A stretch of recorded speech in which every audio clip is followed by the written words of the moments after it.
Hello bro. Pwede ka ba maabala for a short interview? Ano lang, short survey? Okay lang dito tayo? So, mabilis lang. Mga 3 to 5 minutes. Okay lang? So, I'm recording pala for review purposes. Tapos, pagka okay din sa'yo, pwede kong i-upload sa channel ko. It's up to you. Okay lang? Sige, it's your decision. By the way, meron pala akong mic dito. so, naka-dual screen pala tayo. So, pares tayong kita. Medyo out of this world yung question. Okay lang? Sige lang po. So, yung first question ko is, kilala mo ba si Jesus Christ? Yes. Yes, kilala mo siya. Ano yung pagkakilala mo sa kanya? On your own perspective, walang tama o maling sagot. Pagkakilala ko sa kanya, siya yung nagbayad ng sins Yeah, ng okay. humanity. So, basically, He's my Lord and Savior. Savior. So, aside from that, all good siya, yun na yung pinaka bigger picture ng pagkakakilala. Bigger picture, siya yung, para sa akin, siya yung art of love. Heart of love. Alright. Yes. Okay, nice, nice. So, correct me if I'm wrong, doon sa pagkakasabi mo sa akin, kung na-gets ko siya correctly, siya yung nagbayad sa kasalanan natin, siya yung savior natin. Do you have an idea paano niya nagawa yun? So, basically, ito ang punishment may nga po, pinako siya sa cross. Mm-hmm. Basically, lahat ng sin natin, past and future sin, doon pinako sa cross instead na tayo, mapako sa cross. Dapat tayo yung makaka-experience ng ng penalty ng kasalanan natin. So, yung nagbayad. Okay, got it, got it. So, actually, halos pares tayo ng perspective.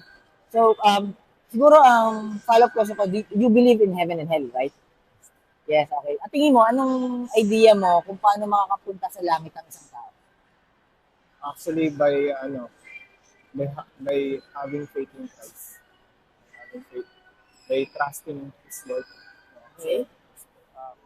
Kasi para sa akin po, hindi tayo maliligtas ng mabubuting gawa. Okay. Kung sarili lang natin, may mga mabubuting gawa lang natin yun, parang kung doon lang tayo mag-base, hindi tayo mapupunta sa langit. Kasi, Kasi pala ka, hindi tayo mapupunta sa langit kung sa work. Kasi kung ayun doon tayo babase, parang magyayabangan tayo sa langit. Mabuti yung ginagawa ko, ganyan. Ginawa ko yung ganyan, tumulong ako sa ganyan. So, ayun po, para sa akin, maliligtas ang isang tao sa pagtitiwala at pananampalataya. Pagtitiwala. Alam mo, pinabilis mo yung yung interview ko sa pag-gather ko ng perspective. May nakalimutan ako itanong. Ano nickname mo, bro? Di na lang po. Bean. Ako si Kuya JB. Pero hindi pa tayo tapos, may konti pa. Ito para lang at tingin ko, same naman tayo ng perspective. How sure are you going to heaven in a scale of 1 to 10? 10 being the highest and 1 being the lowest. 10. 10, wow. Okay. Kasi, ayun, I'm trusting Jesus. Okay, so 10, no? So, ibig sabihin, 100%. So, kung sakali nandito na tayo ito na yung judgment day, halimbawa, tapos nasa harap tayo ni Jesus, kasunod mo ako, ikaw yung nasa una sa akin. Tatanungin ka ni Jesus, Vin, tama? V po, V. Okay, V. Bakit kita papapasukin sa pintuan ng langit? Halimbawa lang yun, hypothetically ako si Jesus. For example, ako yung nagtatanong. Bakit kita papapasukin din sa pintuan ng langit? V. Actually, sabihin ko kay Lord na, Lord, di ka deserve eh. Pero dahil binigyan mo ako ng quote of salvation, binigyan mo ako ng binayaran mo yung sins, titiwala ako sa'yo na alam ko na naligtas mo na ako sa ganyan. You know what, V? Naniniwala ako na alam mo yung gospel. So, yun talaga yung purpose ko. Kumbaga mag-shotgun interview, tapos titignan ko yung perspective, then i-share ko sana yung gospel. But, I think I don't have to share the gospel to you because you already know it. So, nagprepare din ako ng mga verses. Usually, ginagawa ko to para i-remind lang yung mga tao, lalo yung mga hindi pa alam yung gospel. Pero dahil alam mo na, re-remind na lang kita. So, parang reminder lang ni Lord sa atin. So, di ba, tama yung sinabi mo, if you can see here yung verse 23, Romans chapter 6 yan. Pwede pabasa. 6 verse 20, for the wages of sin is death, but the gift of God is eternal life with Jesus Christ. Yan, naniniwala ka dun no? All good. So, basically, dahil tayo ay makasalanan, Romans chapter 3 verse 10. Pwede pabasa ulit. verse 3, verse 10. As it written, there's none righteous, No, not one. Alright. Tapos ito yung maganda dyan eh. Sa same chapter, Romans chapter 3, verse 23 to 24. Pwede pa basa yung dalawa? For all have sinned and come short of the glory of God, being justified freely by His grace through redemption that is in Christ Jesus. Tama ka kanina, in Christ Jesus lang. Na. Tapos sigurado ako familiar ka sa Ephesians chapter 2, verse 8 and 9. Pero hindi ko pa siya... Sige, share ko na lang din sa'yo. For by grace, para din sa mga manonood. Kasi malaking tulong to pagka just in case may makapanood nitong interview natin na to, makarelate sila sa'yo or at least magkaroon sila ng perspective coming from you. Hindi lang puro galing sa akin.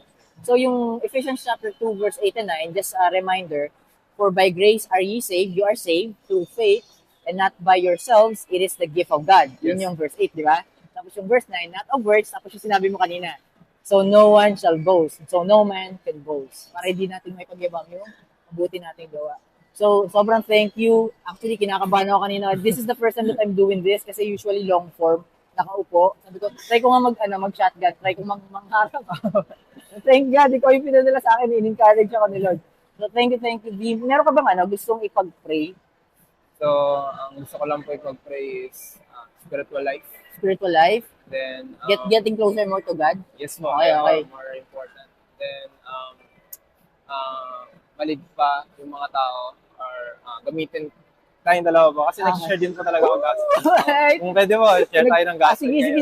Naghanap talaga ako ng mga kasama. Usually, nandun ako sa mini forest. Mini forest. Sige po. Yun po. Gamitin tayo ni Lord ngayon. Amen. Instrument para ma-share yung gospel. Amen. All goods ako dyan. 100% agree ako dyan. Anyways, stop ko na itong video. Pero usap tayo mamaya after nito. Pray muna kita. Tapos tignan natin kung paano natin ma-schedule kung kailan tayo pwedeng mag-share ng gospel. Mini forest o kaya sa convention. Sige po. Or pwedeng dyan. Actually, may plano na ako dito. Po. Sige Sa sasalampak doon mamaya. Okay. So anyways, pag-pray ko lang po siya na si B. Thank you, B. Meron ko ba isa shoutout?